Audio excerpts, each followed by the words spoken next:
All right, Paulo, we are live. What's Hello. up? What's up out there? Mhm. So no.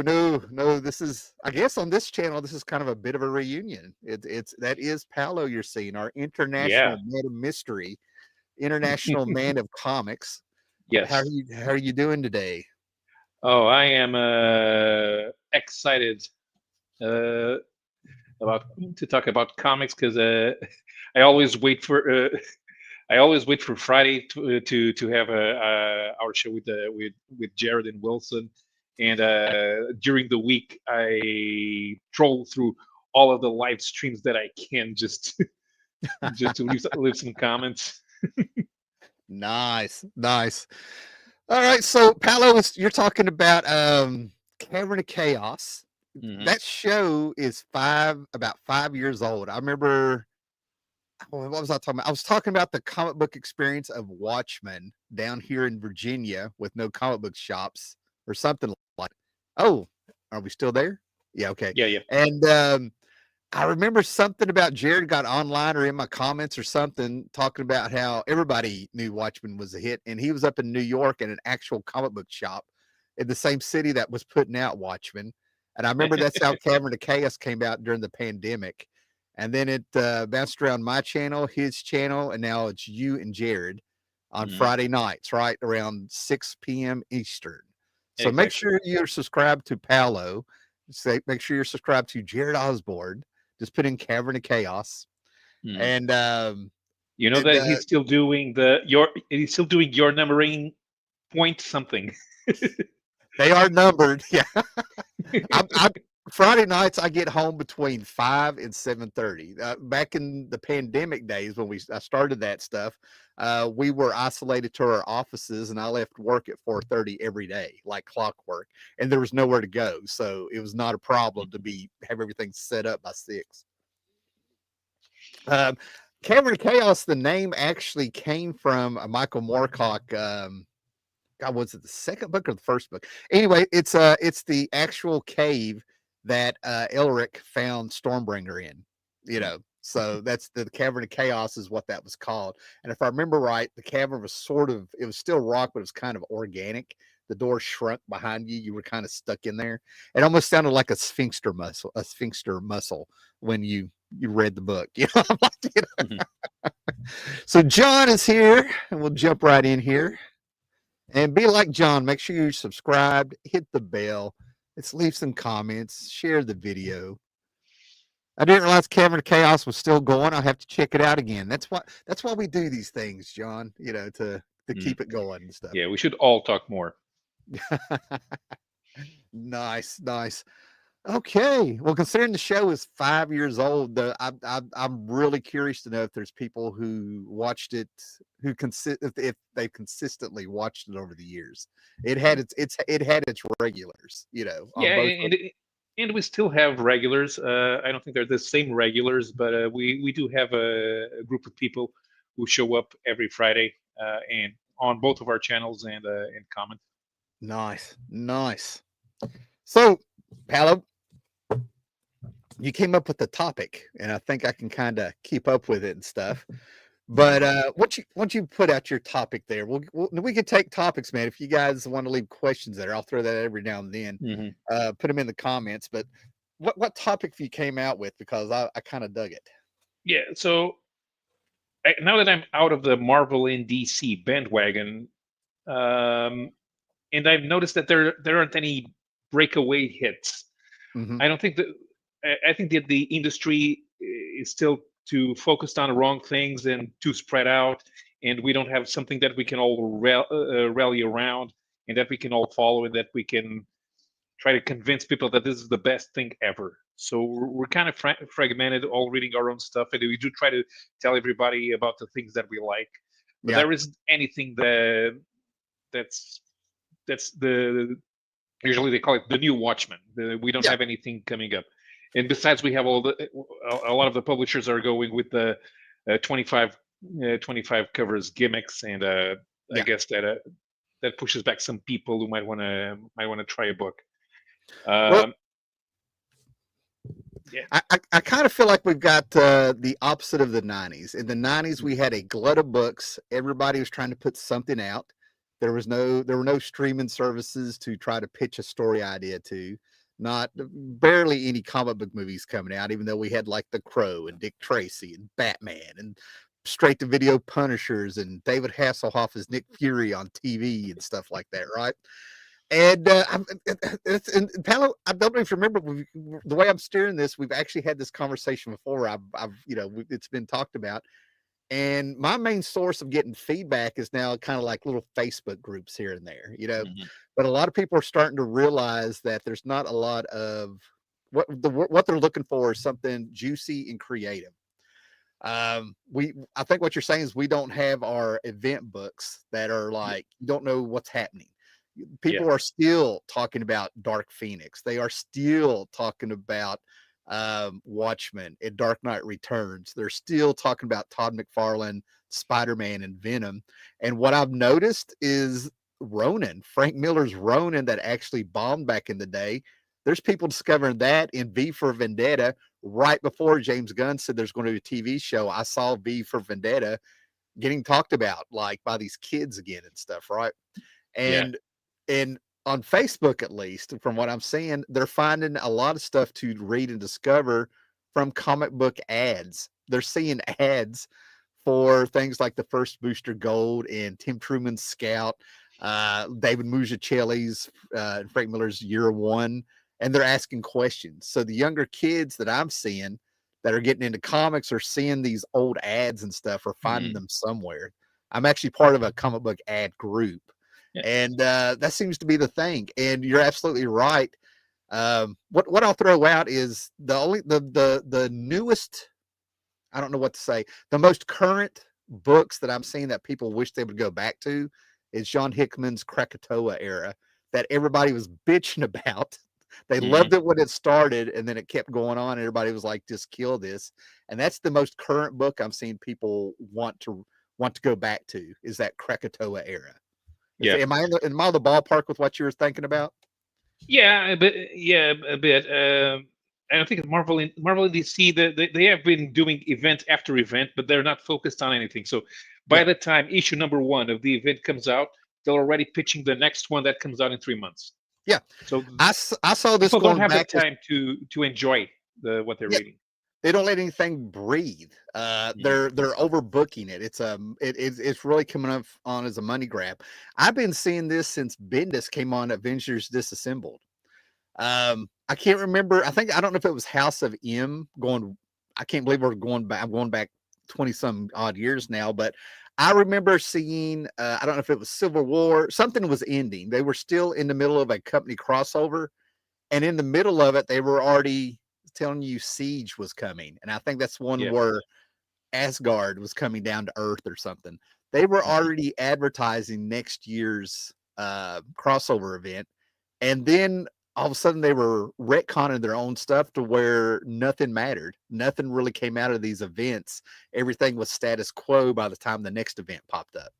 Yeah. And you can't have sequential art stories going on when you have to stop everything to fit a company wide crossover. That's why I'll stop there. I mean, I can preach about this all day. I feel like I'm going to church here in a minute Yeah. because I hate it. But yeah, I'll stop there. Mhm. It's been a problem that's been growing forever, and people are just now really starting to talk about it like Mhm. you are here. Yeah, and at DC, I'm not even sure exactly how they do the events because they don't make any sense. Yeah, I just know that they're using that Dark Side and that everything has to do with Dark Side and Harley Quinn. yeah. It's Oddly, the only book that I was there's there's dark Dark Side. side. The only book that's been interesting lately has been the New Gods, Ram V's New Gods. Really? Uh, Okay. yeah, yeah. It's not. There used to be three types of fourth world books: people trying to be Kirby and Hmm. succeeding, people trying to be Kirby and failing, and people trying to get away from Kirby and failing. And Ram V is probably the first one that is trying to get away from Kirby and succeeding. Okay. Move the characters forward. It's Yeah. move things forward. Stop going back to the Kirby stuff. Mhm. Yeah, and it's not disrespecting the characters or like Yeah. everything you knew was wrong. It's still based on what we know and like about the fourth world. Yeah. Yeah. Nice. Um, I'm trying not to get. I want to stay on topic with what we're talking about Mhm. because I'm ready to talk about let's talk about some of these creators that have taken the new gods over the years. I got John Byrne's Fourth World Omnibus up here on the very Mhm. top shelf, and I had to quit because he was trying to retcon and fix things that Kirby did back in the day. He was giving Mhm. things answers and origins that they didn't need, and there was a few things he ignored. And I'm just like, you don't go back and retcon Kirby. I'm like, like John Byrne, I love you, but no, But anyway, that's neither here nor there. But yeah, to me, and I'm not saying that I have the answer here, but you would hear these stories of like John Byrne and Chris Claremont going at it, arguing, one jumping over a table to get a hold of someone because they were plotting out things and the X-Men, and one wanted to go this way with it. One wanted Jean Grey must die, or Jean Grey should live and be a vegetable. She has to, all this stuff. And you heard it was like, a volcano Mhm. erupting between those two, right? Bad blood. Well, people were passionate about the stories they were putting out. They were for the Dark Phoenix saga. They were mining the Avengers TV show with the Hellfire Club, and pulling out a lot of little things that if you knew what had I don't know, inspired them, you can kind of see it. You don't see Mhm. it when it's there, but when you start hearing the stories, it's obvious. They'll pull up pictures of Diana Rigg and things like that. You And know, then there's a Steed and Mrs. Peel book where they bring back the UK Avengers Hellfire Club. oh, that's cool. Yeah, that That came out about I think it was man, I can Dynamite. I think about 2003 or something. okay. I'll make a mental note of that, man. That'd be cool. Hmm.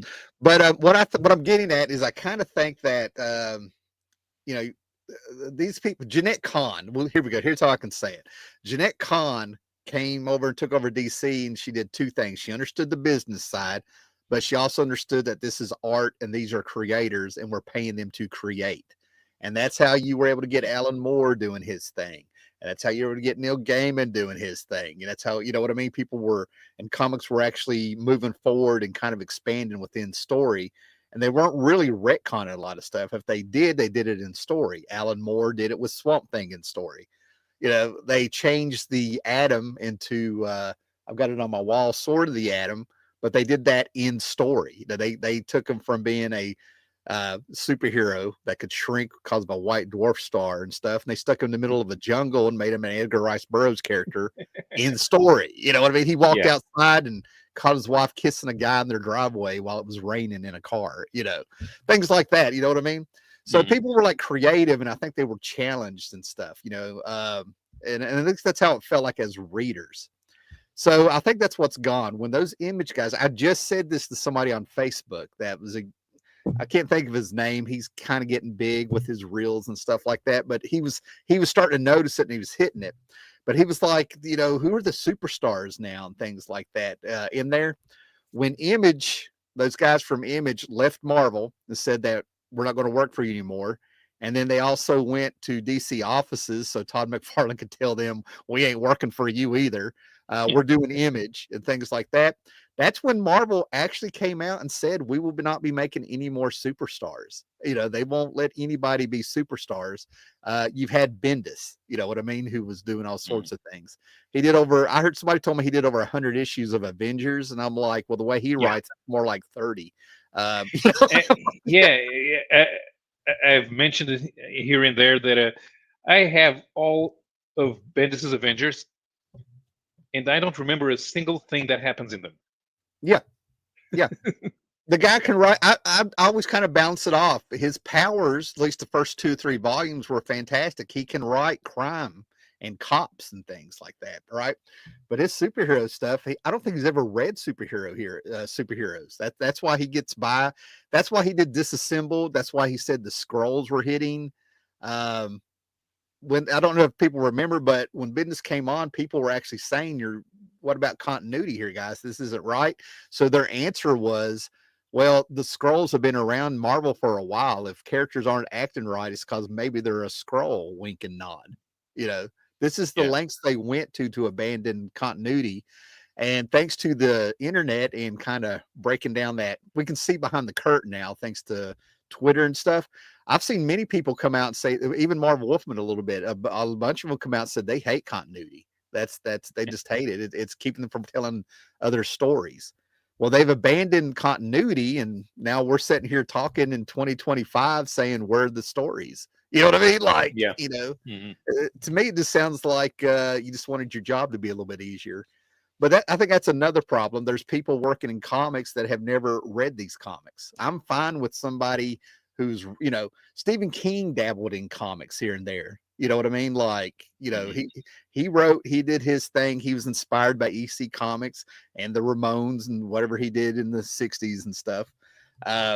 But, you know, he he was a competent writer. You know what I mean? Like he stayed within his perimeters. Am I making sense? There's no superstars, so Marvel Hmm. really won't get behind them. And now it's like they've abandoned all they're hiring people who weren't ever into comics. You know what I mean? Yeah. And that's been a problem You for know. 15 years. 15 Hmm. years. Yeah. Hmm. Yeah. I'm not even sure. I think it kind of changed the comic book audience changed in the way that there aren't people who are inspired by the comics to go into comics. Yeah. I think there are a lot more people becoming accountants after reading comics. Yeah. So they're not interested in it, and so the only people that are left are the ones who think that who are trying to get into Hollywood, and they just get stuck here. But they they Well, need they need to be smarter, and they're not. Bendis is basically a failed screenwriter. Yeah, That's how he got into comics. yeah. If you read some of his early stuff like Jinx and Goldfish, like I Hmm. have some of that stuff. He writes in a way to where you have 3 pages of a dollar bill just floating down onto a sidewalk. Yeah, Now, cinematically, that'd be kind of, you have your yeah. credits going over that, that'd be, But in but in a comics, it takes comic up book, space. yeah, Hmm. yeah.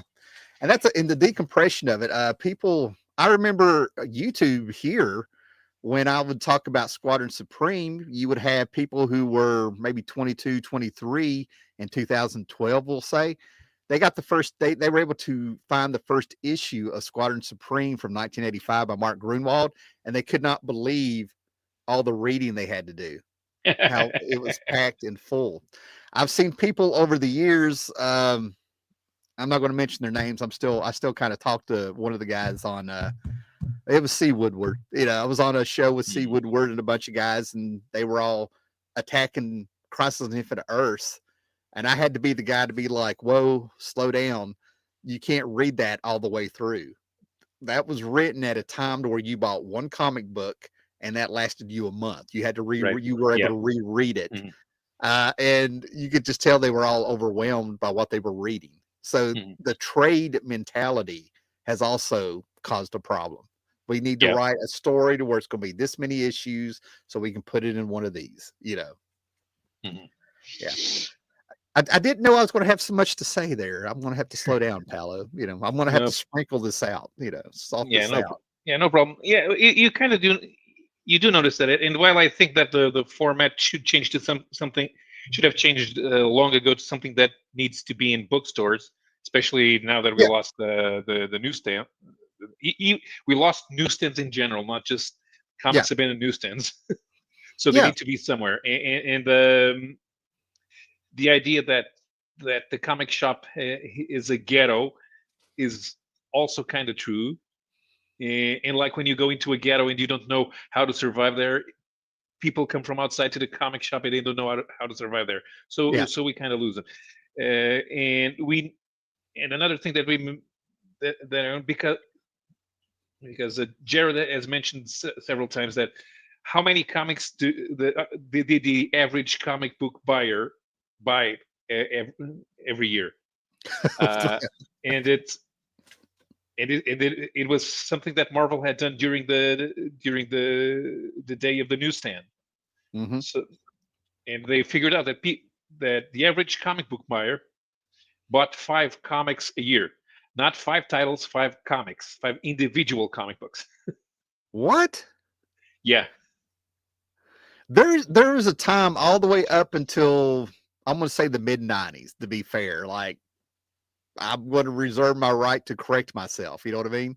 Hmm. But up until about the mid '90s, we got our first comic book shop in town around '94. You know what I mean? Hmm. I still I just posted a picture a couple months ago where I found Moonlight Comics stamped on the back of the backing board. You know what I mean? So I know what year it came out. He did that to all his backing board stuff, right? And it was five comics minimum every, we'll say every other Wednesday. So we'll say between 5 and 10 comics a month. Now I know when it came to the spinner rack, where comics were so much cheaper, even with my little allowance and stuff, you had room when they were 40, 60, 75 cents, that you had a little bit of room to try out something new. And if you didn't like it, it wasn't the end of the world. You know what I mean? Hmm. And oh my God. I just think I've always said it's kind of ironic. I remember Joe Quesada saying this is the best time to be a comic book collector ever. And he brought out the product. He was talking about the paper and the slick paper and everything like that, right?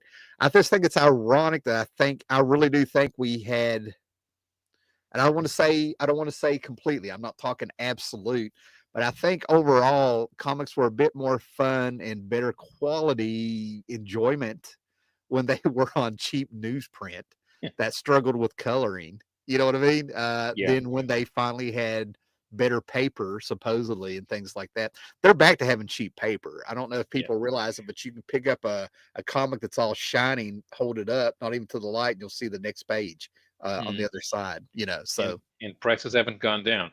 yeah, and the prices have gone up. So it's not a nostalgia thing. It's not an old man yelling at the clouds. This is why we have facsimile editions, like we were talking about before the Yeah. show. Facsimile editions, trades, um, and I'll stop there. Like I said, I need to salt this out. You know, I'm Yeah, ready to but go. there's a lot of nostalgia bait on the stands. It's the Marvel has been recycling the trademarks of successful storylines Yeah, for the last 3 years. yeah. So there's been a Secret Wars, there's been a new Planet Hulk, and there's been uh, a new Atlantis attacks, and you we don't need a new Atlantis attacks. It's something that happens once. If you do it again, it's not going to be the same as the original, especially because some people didn't like Atlantis attacks. Oh man. Well, I thought I had it here, but did you know there was a Rise of Atlantis crossover in the '90s that nobody Yes, remembers? Yeah. yeah, Okay.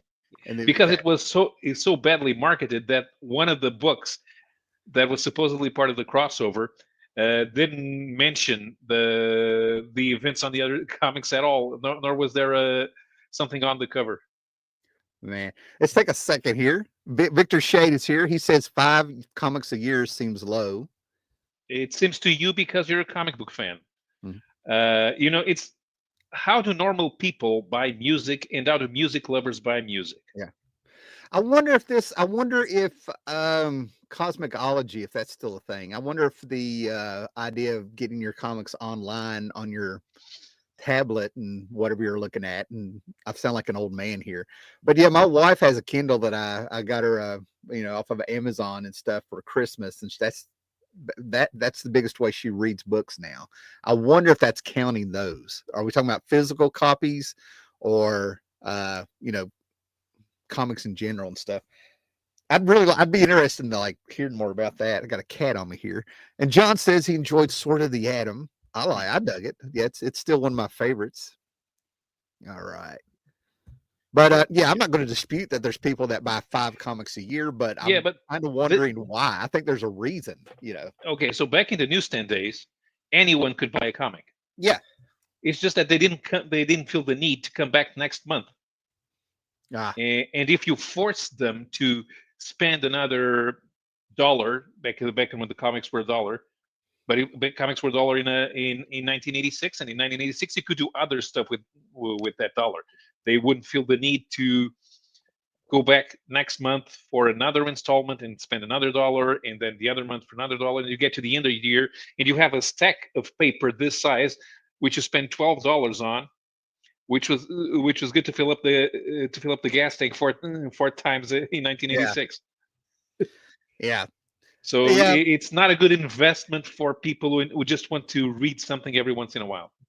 Yeah, I think I get where you're coming from because as a comic book collector at the, all these years and stuff like that, and as they're saying here, where five seems low and stuff like that, um, you didn't have as many tourists in comics, if you will. They kind of saw themselves out, and that's not a slam. If it's not Hmm. for you, the door's always open for something to Yep. grab you later. You know what I mean? Yeah. But I mean, I think it's really, people want to yell. We've been through this on YouTube and stuff for off and on for years. It seems like every year they'll say gatekeeping or something. Well, it's Hmm. not gatekeeping. It's that you're dealing with people who read their comics, collect their comics, and they're not really looking into it being an investment. I've Hmm. said over and over, people who look at this as an investment, they don't usually last. They end up finding Yeah. out it's not that the money is not what they thought it was going to be. It doesn't matter what top 10 books of the week you're looking at, the market does not work that way. You know what I mean? Yeah, we have books that will peak right before a movie or a TV show comes out or when they announce it. Uh, the years have shown that does not you're going to spend a lot of money for a book that's going to depreciate immediately. Yeah. Especially if the book's bad. The first appearance of Captain Marvel in what is that, Amazing Spider-Man Annual 20? I actually have screenshots showing Mhm. that for a year declining in value. You Yeah. know what I mean? Like I'm going to have some receipts if this ever comes up again. But a lot of that audience has left because of that YouTube Hmm. also. So yeah, I mean, you can have fun with it, and if that's what you think is fun, is to try to do a market watch and stuff. Even what you're watching on YouTube isn't real. It's fun, it's a fun thing to watch. But once you step into reality with your collection and try to make some of that money back that you foolishly parted with, good luck. I'm Yeah. like, it's no wonder you're not going to stick around. So yeah, a good tourist that we actually Yeah, could use is when, okay, I want to buy this issue of Captain America that's out on the stands right now, yeah, and then maybe in 3 months' time, maybe I'll buy another. I don't have anything to do. Maybe I'll buy another comic. And it's not going to be Captain America. It's yeah, probably can even be Mr. Miracle. Mr. Miracle's yeah, on the stands here. I'll take this. yeah. Yeah, and that's just the thing. That's what's cool about comics.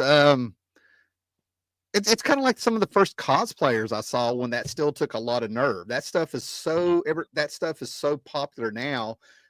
People don't feel embarrassed. I mean, you used to have a lot of nerve to show up like that. Hmm. And we're going back to the '90s. But I met a guy who he was the Flash. His wife was Scarlet Witch, and his wife was Scarlet Witch in such a way that even a man in my 20s of the world, she made me feel a little bit shy with how tight and skimpy her Scarlet Witch outfit was, and she had no shame. I was like, I never saw that much thigh in public ever. Different time, guys, different time. You know what I'm saying? Yeah. But she didn't know shit about comics, but she could tell you everything about Vision and Scarlet Witch. I mean, it was amazing. So I always kind of in my head put it together. She read her husband's comics, but that's what she Hmm. liked. You know what I mean? Sure. So I think that's cool. If you even if it's just 1 or 5 issues a month, a lot of people get stuck on a character or a type of character. Mhm. The other thing is like I was kind of talking about that exodus of image, of those artists and stuff. Their audience went with them. So Hmm. Marvel said, we're not going to make superstars anymore because of that. So Marvel wants you to talk about Marvel. Marvel wants you to talk about a character. Alex Ross gets by with it because Alex Ross is an institution of his own. You know what I mean? Hmm. He's like the Alex Ross is like an Alex Ross studio unto his own. Alex Ross gets to do what Alex Ross wants because he sells. So there's exceptions, but Marvel will always have you think it's the X-Men. You don't think about the creator for real. And then you kind of get what you pay for because for the last 10 years, they have been hiring people from all over the world, we'll say, and not based on talent, but how cheap they'll work. And that's another problem. Sometimes how can I say this? Alex Ross gets paid what Alex Ross gets paid because you stamp a cover an Alex Ross cover on a book, you're going to have a certain amount of people that are going to buy that. Back in the 80s and 90s, you had the Byrne victims. You put John Byrne on a book, 25,000 in sales instantly because they followed John Byrne around. They don't have that anymore. They don't have, they really don't. Instead, they get Twitter followers. I'm like, Yeah. And they're you more and, social media people now than actual comic book stars. Yeah, sorry. and you can't even try to make a character popular because you put the same character in 10 different books, you're diluting the brand, you don't know which ones you're supposed to follow. Yeah. And then you have 5 different characters with the same name, and they all have their own title. And it creates confusion. And this is why you have to have people knowledgeable of the comic book business. In the 60s, Superman blew up. Superman, Supergirl. You already had Superboy and Super Baby a little bit, and Crypto, Super Cat. All these, different kinds of Kryptons. And we're talking about, I love that stuff. I love that era of Superman, right?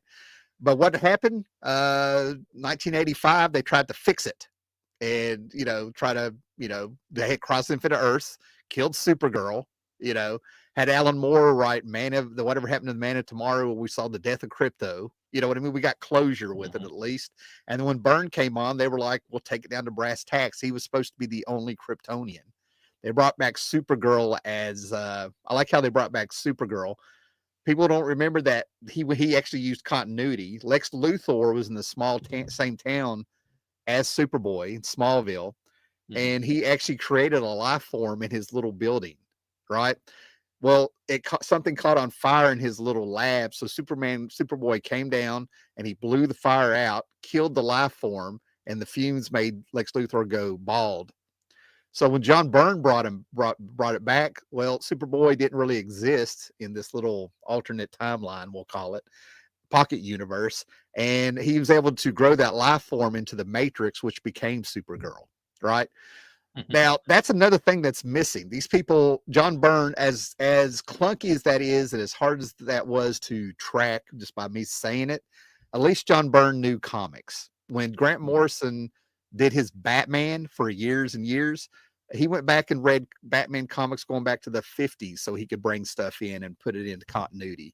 So there's a difference between a retcon and mining the history of these characters and the continuity and elevating them. You know what I mean? Yeah. And I think you've got to be a professional. This is what you do for a living in order to know how to do that and be part of a team and know when to listen to your editors and stuff. Am I making any sense? Sure. Yeah. There was Marv. There was a time when, even though writers claimed to hate continuity, and they didn't really need to follow each other that much, but then again, there were no events that you had to keep track of. So Yeah. if heroes crossed paths, it was an event unto itself. But they kind of understood that they were all part of this ongoing experiment that was creating a full interconnected universe. And even though they were all doing their own thing, they knew that just with a little wiggle room, you could make everything work. Yeah. And now none of them feel like that. I was kind of expecting, when Marvel started the story conferences, which was how they were trying to get everybody on board with having events. Because by the 90s, nobody liked events. Peter David hated that X Factor was pulled into the big X-Men crossover of summer 1992. You bringing up X Factor, that's something people are freaking discovering now with Chris Claremont saying things. But let me go back. Kind of I think another thing, kind of bouncing off something you said just a minute ago, about the meeting with these meetings where they do stories and stuff. They've also broken the contract with the audience. I used to, Mhm. off the top of my head, I used to know what this, but there's a thing in theater. It goes back to Shakespeare, right? But there's this, oh God, it's right on the tip of my tongue what it's called. My goodness. Something like an informal contract, but that's not what's called. But there's this unspoken contract, and that may be the term I'm looking for. But the thing about it is that comics don't have to be perfect, right? Right. But the thing is with your audience, you are telling your audience, we're going to set up this story in its own little world, if you will, and we're going to have a certain amount of rules. And if you will suspend your disbelief, we won't break our own rules to knock you out of that. And comics lost that over the last 10 or 15. Mhm. I think comics started losing that with 52. And then with Marvel, and I'm going all the way back. Who wrote Superior Spider-Man? I'm trying to think of his name because I was watching him on Twitter when he really latched out for the first time. God, Uh, big guy, beard, bald, made Dr. Octopus take over the world. Why can I cannot think of right. his name. Dan I don't know. Slott. Yeah, Dan Slott. I think starting with Dan Slott's when they started breaking that contract. I'm beginning to think a little bit of mystique with your creators in the audience may have been a good thing for comics that we never could have guessed. You know what I mean? We're not talking about don't meet your heroes and be disappointed. I kind of think having access to them online because I tell you what, I got rid of all my Alex DeCampi books. I'm trying to get rid of my Gail Simone books. Nobody wants them. You know what I mean? Like, and this is just how they. I don't know these people personally, but how they portray themselves online, whatever, however you want to do it, it does affect sales. It doesn't matter. They can have a million Twitter followers, but it doesn't mean a million people are buying their books. Obviously, they're a fan of their social media work. You know what I'm saying? It Yeah. doesn't translate over, and all you do is you will piss off a portion of the audience who do sell the books. That's what gets me. They wanted to get a younger audience in, decided to kind of push instead of just ignoring the older reader. They literally said, Mhm. get out of the way. These Yeah. comics are not for you. They lost And a big part of their audience. they managed to convince all the old hands to behave like them, which is Yeah. which is also weird. I had an argument with Kurt Busiek on Twitter once See, because that would have broke my heart, man. That would have broke my heart. Yeah. no, because I said, Kurt, this is not your personal space. You're online. You're in public. It's a soapbox, and you're on the town square. Also, people don't. When you say that, oh, I just want to tell people about the cool things that I'm doing. Okay, nobody wants to see you cook. People don't Yeah. follow you because they're your friends. People follow you because they're fans of your work. You're a Yeah. brand. You should Yeah. think of yourself as a brand, and you should take care of your brand. Yeah. And comic books seems to be the only play. And I'm not. I'm doing it with my limited knowledge. I mean, if I get corrected on this, no problem. You know what I mean? But it really seems like I don't know if it's that word freelance writer. I don't know what it is, but it seems like comics seems to be the only place that I've seen this. Stephen King pushes the boundaries. You know what I mean on his whole thing, but that's not comics. You know what I mean? That's not a niche market. His stuff's translated into movies, TVs, audiobooks. So it's not that's what I'm trying to say. I've really tried to figure this out, but it really seems to be there's something about working in the comic book business that I don't represent this comic book company, even though that's how we all know you. Um, if you really want to get out there and be something on social media, make a dummy account, change your name. Celebrities Yes. in Hollywood do it. I know Yeah. one.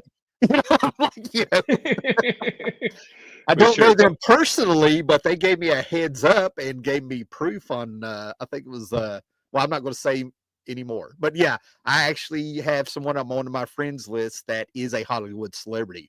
We're not friends, but I said something. They gave me a wink and a nod, like if I could, I would support you on this comment. You know what I mean? Like, yeah, they weren't a fan of mine, but they liked what I said on a post on Facebook and sent me a friend request and were like, So Yeah, anyway, yeah, but yeah, I'm on the automotive press, and a lot of my friends and colleagues, they're freelance writers. They don't go around talking shit in public about everything else. I mean, yeah, if there's a specific problem, the whole of the industry knows, but it's not like they're going after customers saying, "Oh, don't buy that magazine. Those guys are assholes." yeah, And the people who read that magazine are assholes too. You don't want to be them. No, nobody yeah, says that. I mean, we yeah, we all endeavor to have good relations with the industry, so we can continue to work. yeah, And guys in comics, it's like, okay, I come here to do what I want, even though I don't own my work, which sounds kind of productive. You have to understand that you are contributing to a trademark that's owned by a corporation, that the corporation has specific interests in how the trademark is handled. Yeah. You you don't want to write based on what the trademark needs. Okay, you can quit and go do something else. Yeah. Not that just okay, doing creator own doesn't also mean that you're not aware of the market, because you have to be. Like Stephen, when I'm sure that when Stephen King started, somebody told him to write. His editor in whatever told him to write like somebody else, because that's what's selling. And after he became famous, anyone else who came in after Stephen King was probably told by their editor, write like Stephen King, because that's what's selling. Yeah. Yeah. Yeah. Yeah. Yeah. And I'm trying to, yeah. I mean, I totally agree with you. Yeah, that's it. I'm trying to kind of stick with what you're saying, but as you say these things, it leads me elsewhere and stuff. But I feel like we're having the same conversation that I had like 10 years ago. It's like this thing cycles and it's a new Mhm. cycle, all you know. But another thing that seems to be hurting it is that what amazes me, um, I'm just gonna make it simple. I'm not gonna try to, do the little let me put this thread here and here and here. But have you noticed over about the last 10 years, the people that we're talking about, the creators that come on there and they're saying, I'm not representing this company, I'm my own person on here. Well, in their bio, they have writer of X-Men, Secret Yeah. Six, or whatever. They still do that. Mhm. But what gets me is when they get on a book, Denny O'Neil in one of my DVDs of comic book documentaries and stuff, and we'll say it was 20 years ago. I don't know, right? But Denny O'Neil said that he's the one that depowered Wonder Woman, and then the feminist of the 60s and 70s was like, you actually took her power away. The one female. He was like, she was right, and that kind of led him to realizing that they were just keepers of the modern mythology. Mhm. It seems now, and I referenced the last 10 years because I kept up with it up until about, I don't know, 2020, 2021.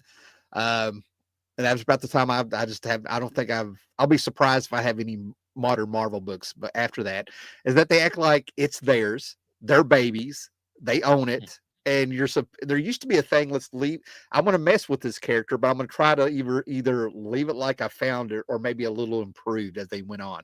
It seems like creators of the past had the idea of like, eventually this is going to get passed on to someone else. I'm just doing my chapter of this modern mythology. Of You course. follow what I'm saying? Yeah. I mean, look how long Daredevil lived under the freaking shadow of Frank Miller, and did it ever really go away? You know what I mean? Right. That's what I'm getting at. They at least took care of the characters they had it. Now, the last 10 years, they act like it's their personal mouthpiece for their politics and ideologies and stuff. And there's been many a YouTube channel. This has been talked about many times, especially over the last 10 years minimum and stuff. Like, this is old Mhm. news, but here we are. You know what I mean? Yeah. Like, I've seen people online, Rob Liefeld. All right. I saw it Mhm. online again on X, but Rob Liefeld is the most famous person I saw talking about it. But they're calling for the heads of Tom Brevoort and CB Sabowski and some third person. You know what I mean? Like, Yeah. you've really screwed up the X-Men. You know what I mean? And you Yeah. you canceled the Ultimate line or whatever's going on out there. They're like, really? You screwed over Hickman again?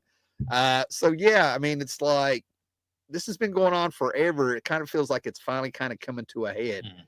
They're reaping what they sowed. Is what it's starting to feel like. Sure. Nothing's going to And, change. and you don't need some. There are a lot of people out there who keep going. They're just expecting Marvel or DC to get better, Yeah, because usually they do, or they find something that's good inside Marvel or DC that they like.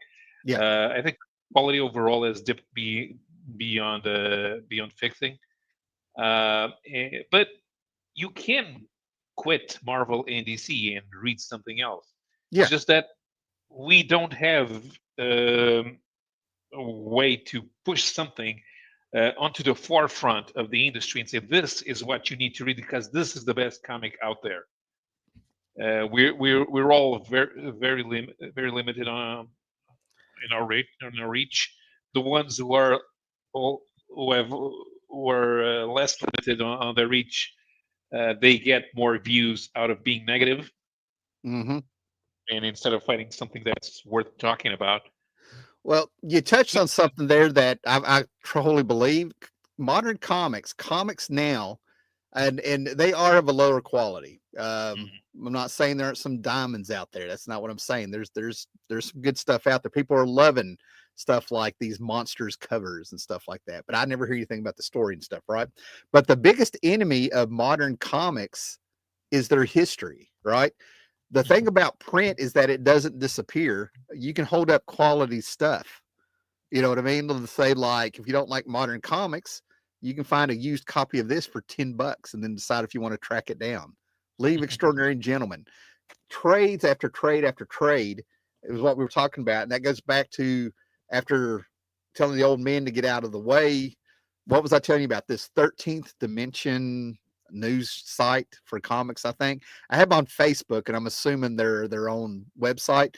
But the 13th dimension earlier this week, it showed they posted article after article of this facsimile edition's coming out. This facsimile Uh-huh. edition's coming out. That was this week. If I know we were going to talk about this, I can get my short box out. I have half a short box of dollar comics that they reprinted, like Fantastic Four 175, the True Believer stuff. And I have Mhm. facsimile editions, and I have two facsimile editions of Treasury editions. I'm wondering how much money these things are making because they're putting out omnibuses like crazy right now. What are these? Where are they? Epic collections. I was about to pull a couple out myself and all this stuff. So they are going back to the older stuff. Somebody's buying it. You know what I Yeah. mean? Now they It oh it would have. It's something that I've always wondered. It could have avoided the whole speculator market if Marvel or DC at the time, even in the 80s, would simply reprint every hot comic yeah, uh, that's what that they're people doing. wanted. Yeah, Because now they're doing it, yeah, and they should have done it in the 80s. yeah. When everybody wants to buy Hulk 181, what Marvel should have done, hey guys, here's 200,000 copies of a new printing of Hulk 181.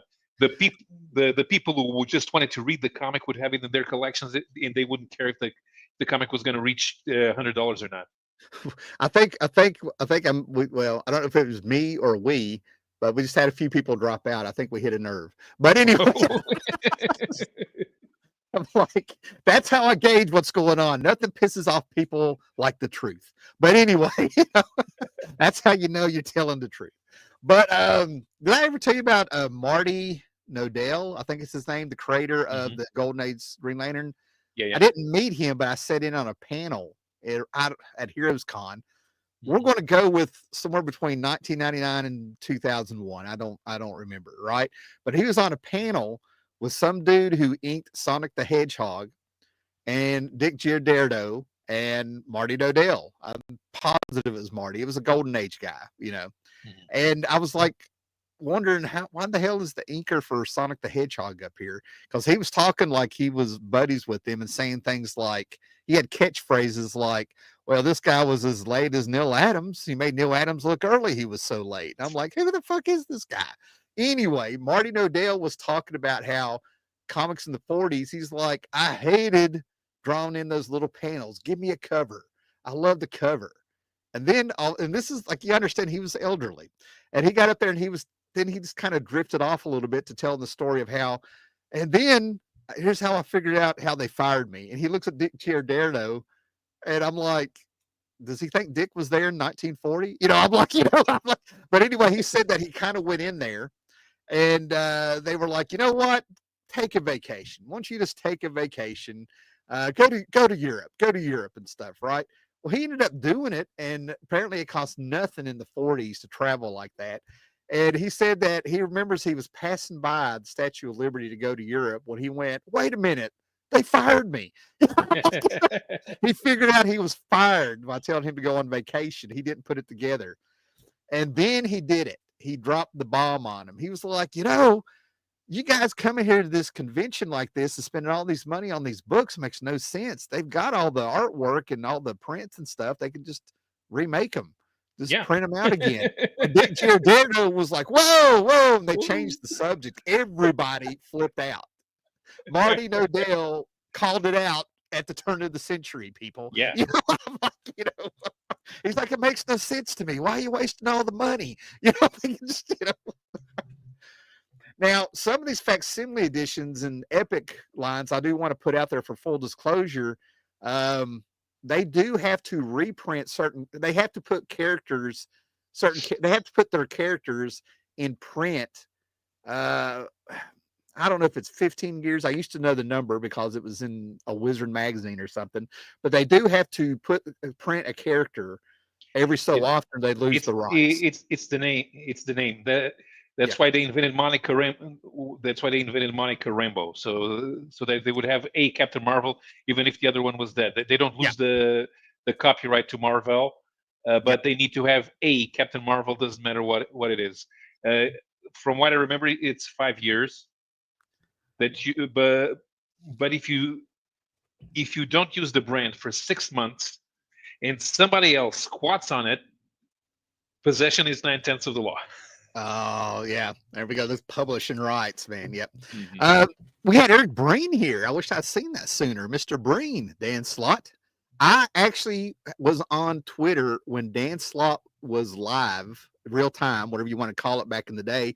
I watched him tell this kid or whoever he was, this reader, to go fuck himself. And then I about fell down when Ain't It Cool News, when it was around. And I think Bleeding Cool, I can't remember, but I remember the websites that I looked at around 2010-ish.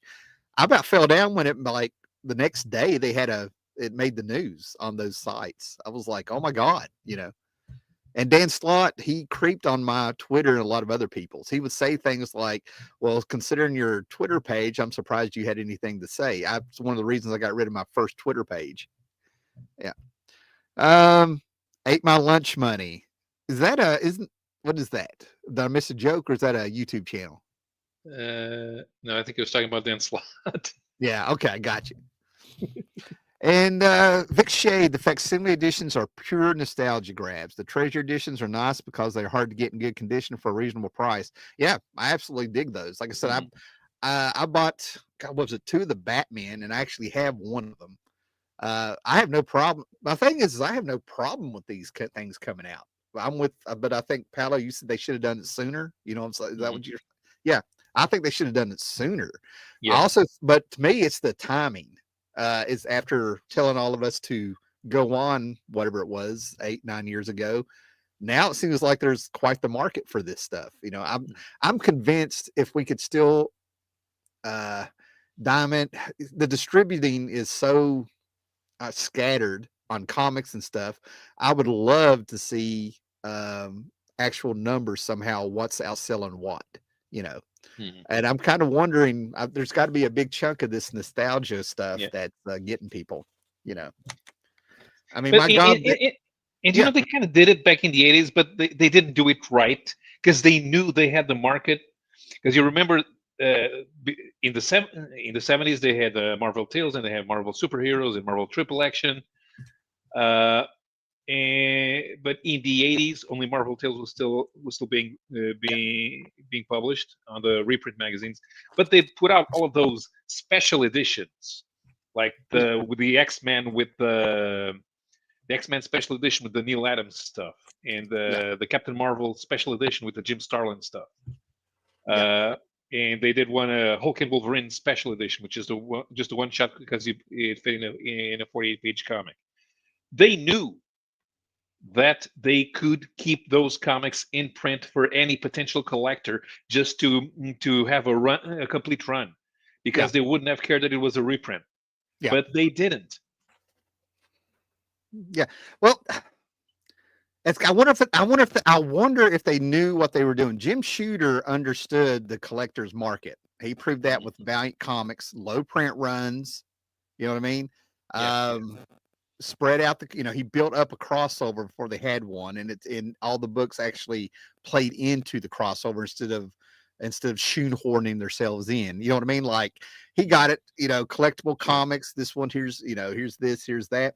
And then when you had events, I mean, there weren't a lot of deaths in comic books, until I would love to say Crisis, but I really think it was Infinity Gauntlet when they killed half the universe and they all came back. I'm like, death slowly. People like to say Jean Grey coming back in '85 and stuff, but they eventually made things like that, little things like that, worthless. You know what I mean? Like that's not Mm, an event.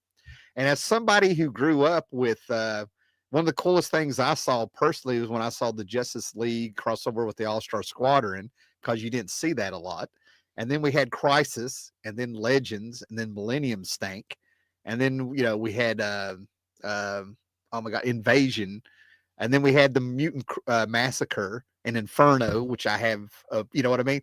I was there. I was loving all this stuff, right? After reading mhm, comics sequentially and then seeing all these people together and these artists and stuff, I played a part in all that stuff. But by the time we got to like Age of Apocalypse and things, I was like, enough. Okay, no more crossovers.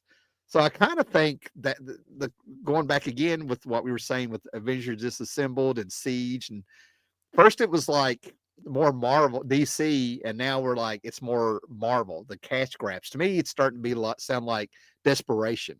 It used to mm, be new and fresh, and they were like, we got a better way to make money. This is working, and then it burnt out. And now it's like modern comics are like, hey, this is why how we can get these kids in a new number one to make our quarterly report look good. Just keep revamping these books, and it's time for a crossover. You know what I mean? And didn't they have a crossover at Marvel sometime in the last, I don't know, 6 or 7 years where somebody came up and it was over 200 books you would have to buy to have the complete? I don't know if it was Realm of Kings or what it was, but there was some Marvel crossover where if you mhm. really had every book, it was over 200 books you Yeah, would it's have to collect ridiculous. in a certain amount of time. So Yeah, don't be obvious about your cash grabs. Don't make yeah, your audience feel like we're just a wallet. You know what I mean? yeah. I think I bought when Civil War came out. I think I bought an additional 15 comics besides the main miniseries. Uh, when the thing was a waste. I bought Civil War Frontline, and it wasn't even very good. You have no idea how proud I was to be out of Marvel by then. Hmm. Oh God, what was the one? But the scroll invasion one killed me. And I have documented they took me out of the story. I have the comic of Godzilla over here, all beat up and stuff, where my Avengers took on Godzilla, big as Godzilla, big as Empire State Building, whatever. You know what I mean? And then when Bendis was writing that Skull Invasion, he had, I don't know, some of the heroes crash in the Savage Land. And then there was another ship that crashed, and it was heroes that were actually scrolls, but they were in their 70s form. You know what I mean? And they Hmm. started fighting a little bit. And you know what broke them up? It was either a Raptor, but probably a T Rex. A T Rex just ran in between them. And they were like, oh no, and they had to scatter. That's the shitty storytelling. And I'm like, what? You have 8 heroes and the scrolls all fighting with their, oh god, their weapons, and a T Rex, a giant lizard, comes running by, and they're like, oh no, and they're running away. Um, and then Rick Remender, he started doing stuff with Punisher, where I remember there's a cover of the Punisher. He's on a pile of Marvel villains, and on the top of the pile, he's got a chain around Tiger Shark's throat, choking him out. And I did a whole video where I'm like, that you got to respect your villains. Your villains make your heroes. This is Yeah. impossible. His neck Hmm. muscles, that's a human. His neck muscles, he's made to live, on the bottom of the ocean. Right. So that's what I'm trying to say. They just, they just started disrespecting the comics, everything that was Mm. made, and the villains and the characters. No love for them. It felt like no love. Just let me get my story out. And I was a defender of Frankencastle, sir.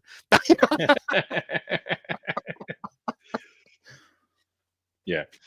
No, I remember Frank shot a bazooka at Stiltman. Yeah.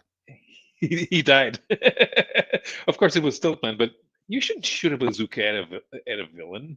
Yeah, yeah. I'm just saying, just like I said, they just started there's just a part where they just did not respect the characters, man. They just really didn't. And over time, there's people speaking out at the time, and it was a bit prophetic and stuff, and here we are.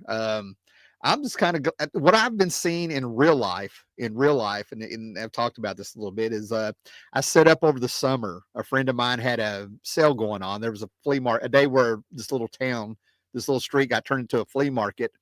He owned a shop. He let me set up free for him, and it blew my mind. This kid came up.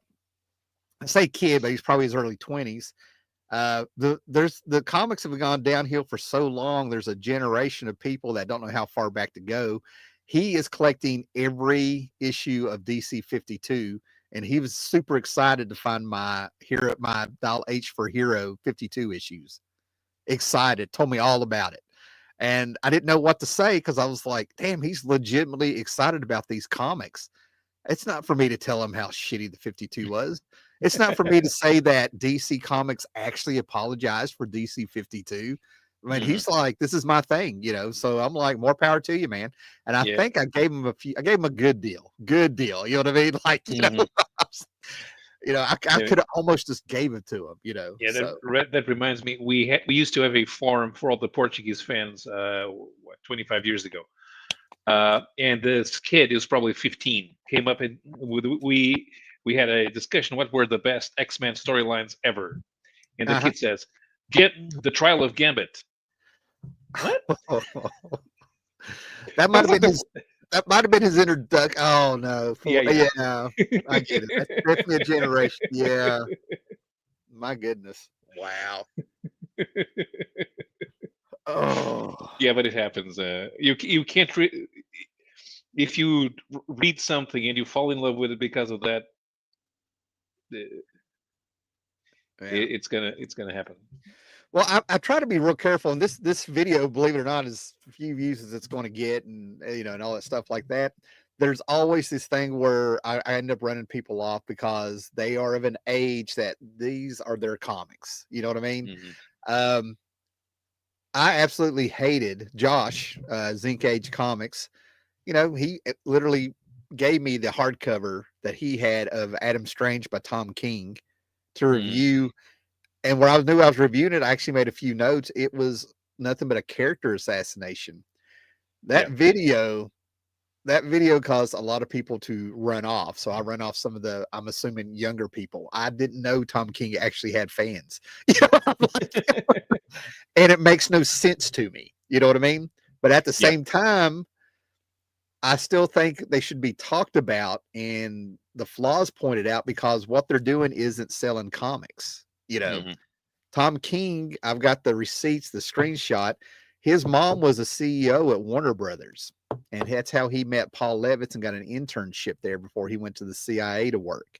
So basically, he's got a job because of nepotism, you know, and he said it, you know. I'll throw in it allegedly to cover myself, but I've got a screenshot of the article on my Instagram, you know, where Hmm. he said it, you know, allegedly, but it's him, you know. And that's kind of what gets me, man. It's kind of hard to let people know that comics used to be better, and if they're going to survive, they need to get better. You know, that's my whole thing.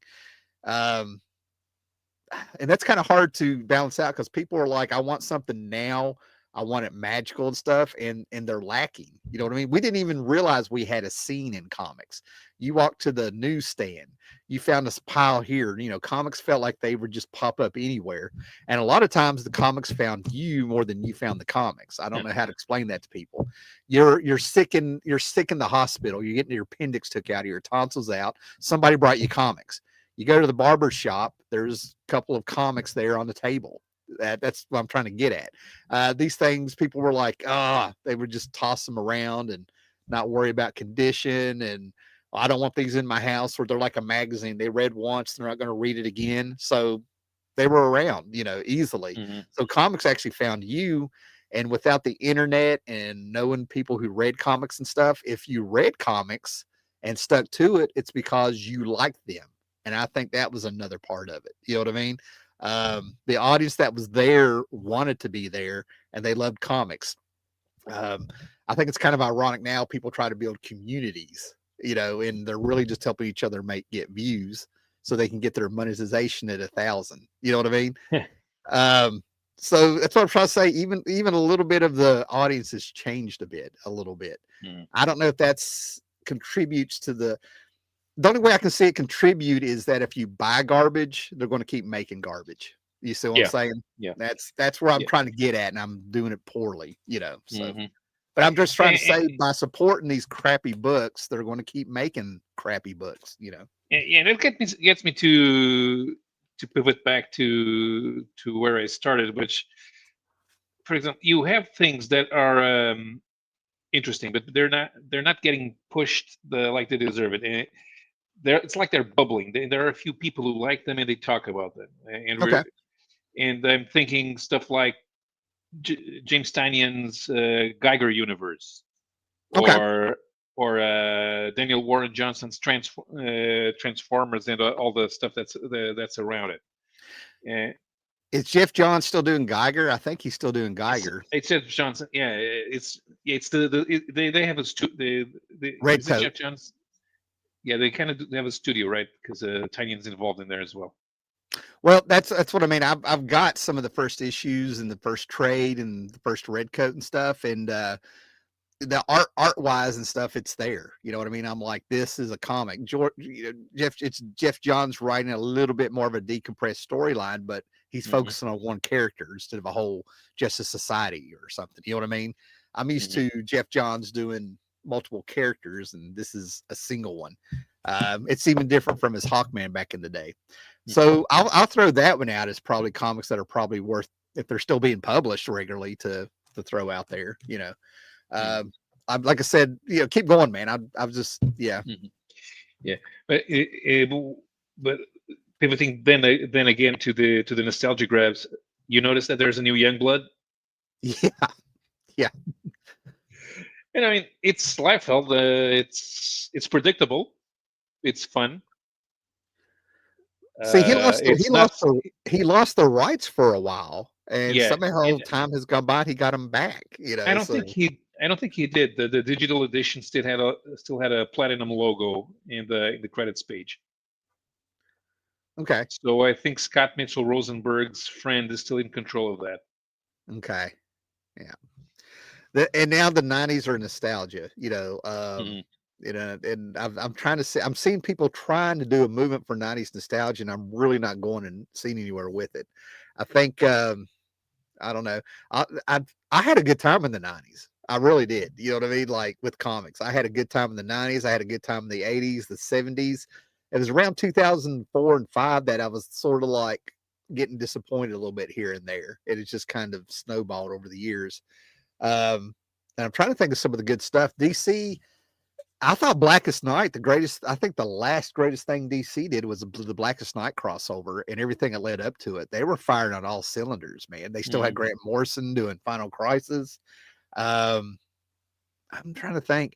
They have books that people still can go back and discover. Jeff Johns JSA that started out with James Robinson, Dave Goyer. I we know about James Robinson's Starman. Uh, Hmm. Sandman Mystery Theater. I mean, there's so many great things that have not been overexposed or over talked about that you can still discover in the back issues. And by the time these books came out, the print runs were so huge, you can find a majority of this stuff still in dollar boxes. Hmm. Just depends. I don't know about condition and stuff, but that's what I'm trying to get at. I'm trying to think about like the great runs and there's just been just too many reboots, too many starting a series over, no real consistency. There's a lot of things that are really fixable.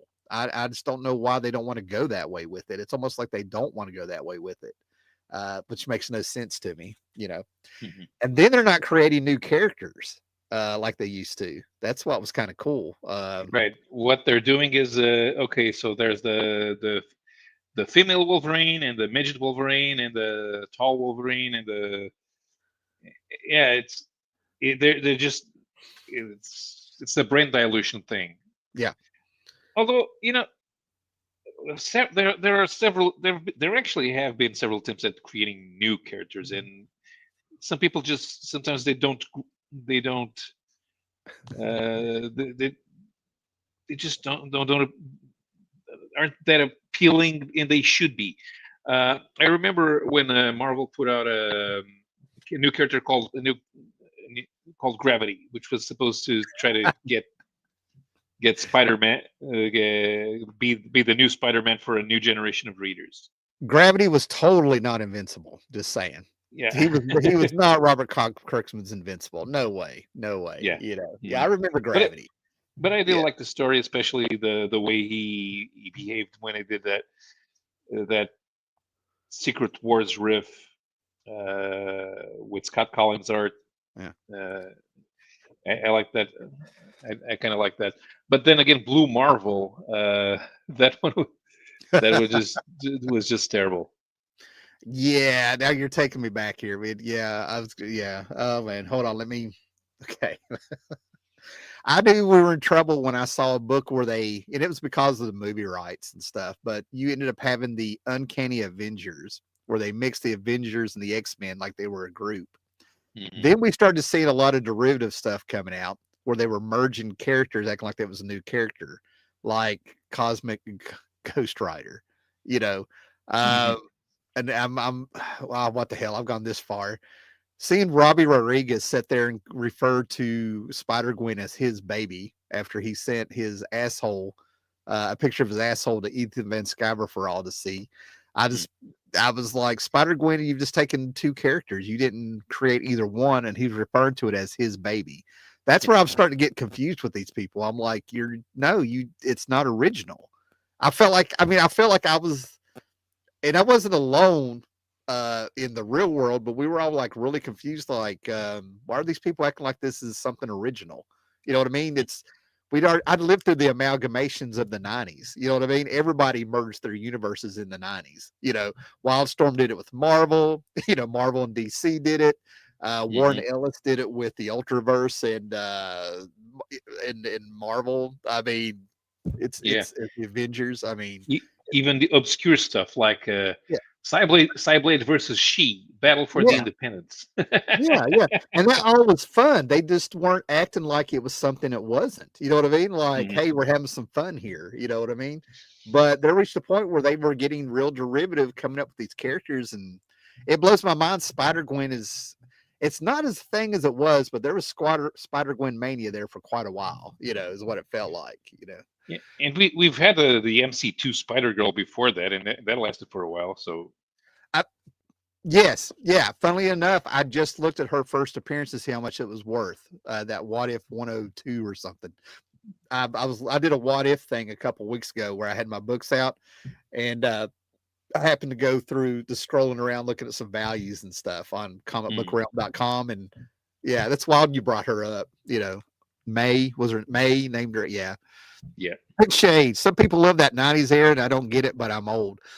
There was to me there was so much stuff coming out in the 90s that there was a variety. You had to dig a little bit, but there was a yeah, lot of good stuff on there. I rediscovered Cerebus now that I had a comic book shop. You know what I mean? Um, Hellboy came out of it. I was digging John Byrne's Next Man. It was a little different. Um, yeah. It's Sandman, Neil Gaiman's Sandman. I mean, there was stuff there, but you had to dig. 800 and all comic the books a month. and all the cool stuff that Frank Miller was doing at Dark Horse, not just Sin City. There was Martha Washington and Yeah, the things he did in the Hard Boiled and Rust and Big Guy and Rusty. yeah. All of those came out around that time. He's talking about Uh, the art style. He was talking yeah, about the art style, but that still yeah, counts. but Yeah. yeah, but there were a lot. There were a lot more art styles than we remember. Mhm.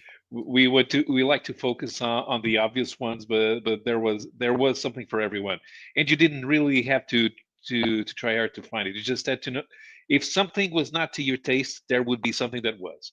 Yeah, the thing about it, I think it was a little bit more balanced. It wasn't perfectly balanced in the '90s. I Hmm. mean, Right. somewhere here, I went back and bought it just to have it. But I was working in a comic book shop when Malibu came out with this Man of War book. I think it was Man of War, and the gimmick is that it was a bullet hole going through the whole book all the way to the last page. So they drilled a hole in every issue in the center of the book all the way through. And when you got to the back page to see who was shot, it didn't even line up. They didn't even line up the art. And I keep that. So yeah, it was stupid gimmick covers, but even now I'm thinking about it, we had Valiant and Image merge. You know what I mean? And even Mm, they were able to come out with some quality stuff there. You know what I mean? Like, hey, we're Image, you're Valiant. We're going to have some fun with this. You know what I mean? yeah. For every bad thing that came out art wise and gimmick wise and stuff, there was at least over here a corner you could go, well, this is good. You know what I mean? Mm, For every bad Image book where you had everybody drawing like Liefeld, you could come over here to Valiant where Jim Shooter was making up for it with writing. You know what I mean? Barry hmm. Windsor Smith to me exploded. That's when I became a Barry Windsor Smith fan with Yeah. his New Gods and his Rune. His Valiant stuff. God, I'm going blank here, but Marvel Comics Presents in the late '80s, where he did the. I've The got it Weapon all here. X. I have it all here, man. I've got it Yeah. around the room. But yeah, that's what I'm trying to say. So that's the difference. At least with the '90s, you had some quality stuff to balance out. It's harder to find now than it was then. I keep hoping we're going to turn a corner and we're going to have a new renaissance. I don't know Mm. what it's going to take, but I still have hope, and that's why I stick with this. As negative as I've been about the last year, Yeah, but it's going uh, to have to be an editor because the editors are the ones who have to have a vision for the market. So we are needing a Jim Shooter. It's always a Jim Shooter, but or a Jeanette I've Kahn said that. or I have said that for years that mm, in the regime change. I used to say we needed a whole regime. mm, There were people who they're out. I have friends who are out of comics. We have a little group. They will post their back issue purchases and things like that, but they have nothing to do with cons. They go to a few. Well, excuse me. They don't go to the big cons. They don't keep up with the comic news and things like that. But they'll trade on Facebook and they'll order half price books and things like that, and they'll post their books that they have, and that's it. They're not interested in what's going on now, and these are the same people that were saying we need a regime change. They're not coming back till some of these people are gone, in mm. their mind, and they've stuck to it. That's my whole point. They have stuck to it. But you're right, editors, they need to stop it. We don't work there. I don't work there, but sometimes it's obvious that the inmates are running the asylum. You know what I Mm. mean? And there's a creative space that Marvel and DC at least felt like it came through in their work. You know what I mean? Yeah. You had Marv Wolfman and Roy Thomas being their own editors as they wrote, but they produced.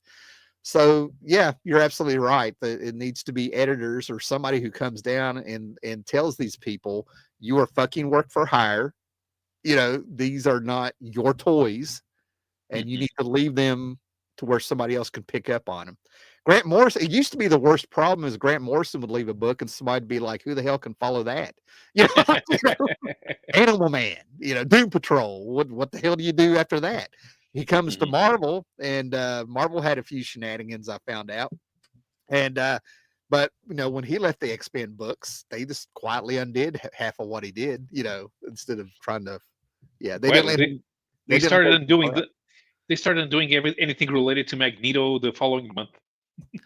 Well, Grant Morrison had it to where they chopped Magneto's head off, and then they Mhm. had his head in his side of his helmet, and they let him write where Cyclops vaporized it, even though there's no heat. He just crushed it to powder with his Yeah. visor, like dead was dead. You know what I mean? Hmm.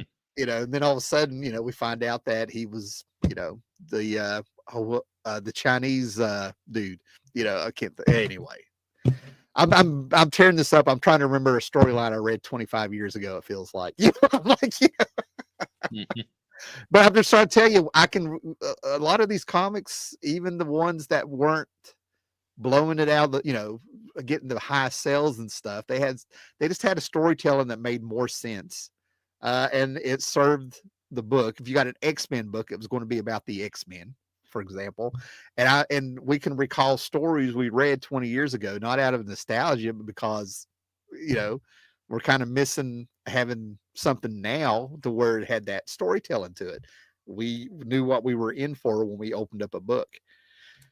Oh, man, I didn't know I was gonna get all exasperated. Apparently, I've had this all inside for a while. Ah,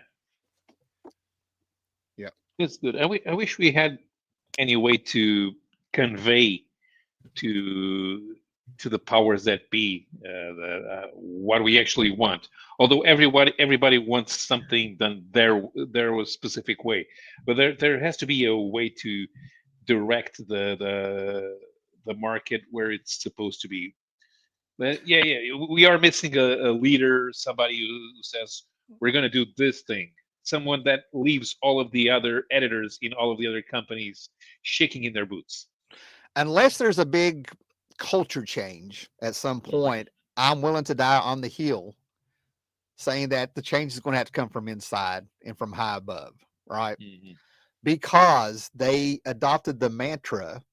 And what I love, I'll tell you, I'll tell you a guy who did this, who I couldn't believe the retort I saw of this, but everybody started adopting the mantra from grumpy old Alan Moore, saying that as writers or whatever, we are to give people what they need, not what they want. And that is Right. the stupidest thing I've ever heard. And there's a wrestler. I had the video. I sent it to some of my buddies. There's a wrestler named Dirty Dutch Mantel. Okay. And he's got his own show on YouTube. He's a retired wrestler who calls things. But I found a video of like, why does the WWE suck now? And in the middle of the interview, he goes, you ever heard of Alan Moore? This guy, he's from like Oklahoma. He's got like this huge mustache, wears this 10-gallon cap, with a flat brim, not a guy you thought would know anything about Alan Moore. And he's like, you know Mm-hmm. who Alan Moore is? Well, he's done some of this stuff, and this stuff's been made into movies. But he came out with something because Dutch is a booker. He would write the storylines and help train people and help with the matches for decades. And he said, Alan Moore said that, as writers, we're supposed to give the people what they need instead of what they want. That is the dumbest shit I ever heard. If we did that, we wouldn't have people in the auditoriums. We wouldn't have an audience watching our shows. And I'm sitting here like, yes, Right. so yeah, somebody with a little bit of a creative side and is famous and, you know, tells Right. stories, even he saw through the bullshit. Yeah. I think it's an excuse to just kind of stick it to the man and try not to have a boss. You know what I mean? I think it's Mm-hmm. just, I Yeah. have Don't. I, I I go with that, and I throw in that don't try to pull a fast one on your audience. If there's a natural conclusion, don't be afraid to follow it. exactly. Yeah. Captain Adam Armageddon 2001. Yeah. We're back to that contract out, the unspoken contract I was talking about Mhm. with your audience. We're going to do an Yeah, imperfect thing here, yeah, but we'll have right. rules. You Sure, yeah. suspend, Everybody figures out. Okay, it doesn't matter. Here it is. yeah, You're right. yeah, It's Captain Adam. yeah, yeah. We didn't break the rules, but Mhm. and you kept your your disbelief. But once you break that contract, that's where people take off. Luckily, Marvel has such fans. I used to say that a lot of their fans had like beaten wife syndrome. Marvel was like, Marvel would like screw them over with a character or something, you know what I mean? And then say something Mm. horrible. Some people would leave, but you still have some fans come back, and Marvel would be like, "Oh, we're sorry, baby. We'll go ahead and do this story the way you want," and then they'll do it to him again, and they're like, "Oh, you hit me again," but they come right back like it's all right, baby. I won't do that again. And they believe the bullshit. Those days are slowly getting over, and they're lucky that they have a whole other smaller generation of people who are trying to find DC 52 complete runs, there now too. Yeah, this stuff, like I said, we're talking about 20 years of comics. That's time for a whole new level. And we also lived through the geek chic thing where we had the Marvel movies rise and we had things like Big Bang Theory come up that portrayed people who were into comics and video games and stuff. That we got the term geek chic out of that. Did I Mm. tell you about the lady? I've had two people ask me this over the years, but did I tell you about the first one, the lady who asked me if I was offended by the Big Bang Theory? She was I- acting. She said, I was like, what do you mean? I think it's kind of funny. And I had no idea where she was going with this. But she was like, well, they've taken your culture and kind of exploited it. And I'm like, what? They're like, don't you collect comics? I'm like, yeah. Well, and she was acting like they've just taken my culture and made it look ridiculous and exploited it for the Big Bang Theory. Yeah. I did not know what to fucking say. I was like, Well, it's a collection of obvious cliches, but I mean, it's a sitcom. Of course, it's a collection of obvious cliches. I got more pissed off when they turned it into Friends. I was Yeah, like, yeah, yeah, yeah. Exactly. they All had of to us. see. Yeah, yeah. Go Yeah, ahead. Yeah. exactly. When Wolowitz got married to to the girl with Bernadette, the yeah, Bernadette. Bernadette. Yeah, No, that's it went Friends. There's a season opener. The first season, no, it's episode number one in one of the seasons, and it opened up with the troll that was with what was her name? The troll that was with Sheldon. I can't believe I've blocked her name out. I can't stand her. yeah, Amy Blossom. Farrah Fowler. Yeah, You have Amy Farrah Fowler, Bernadette, and Penny all in the bathroom talking. They all end up talking in the stalls while they're pissing. That was the turning point of the show. hmm, Like that was, right. that's what it. We didn't open up to a time machine in their room or anything. No Star Trek talk or anything. Just a bunch of girls peeing in the bathroom. That's when the show turned around. Oh my goodness. Well, Paulo, what do you say we kind of smooth on out of here a little bit, and Sure. that way we'll have a little bit of time to talk Sure. before I have to go. Yeah. Okay. Got you. Plug your stuff, man. Plug whatever you want to plug. Yeah. So the Cavern of Chaos is going to be on my channel next week uh, because Jared will be in a food coma Oh, because Thanksgiving. That's right. it's Thanksgiving. And that's it. I should write stuff. I should write more stuff and try to do more stuff. But I never know where to start. Right. All right, guys. Well, if you've stuck around here, I think we had a good time here, and thanks for everybody that popped in. Make sure you subscribe. The last time I looked, it said 33% of people that still check this channel out after 15 years are not subscribed. So I appreciate it. And they're loving, apparently, my biggest video that keeps people coming back is the 8-year-old video of my favorite Legion of Superhero stories. That seems to be the one. Yeah, that one keeps kicking out of all of them. Anyway, make sure you subscribe, hit the button, the bell, so you know when we do this. Have a happy Thanksgiving if you're in the States. Go ahead and put yourself in a food coma if you're not. And read your comics. Be excellent to everybody. And later. Yeah.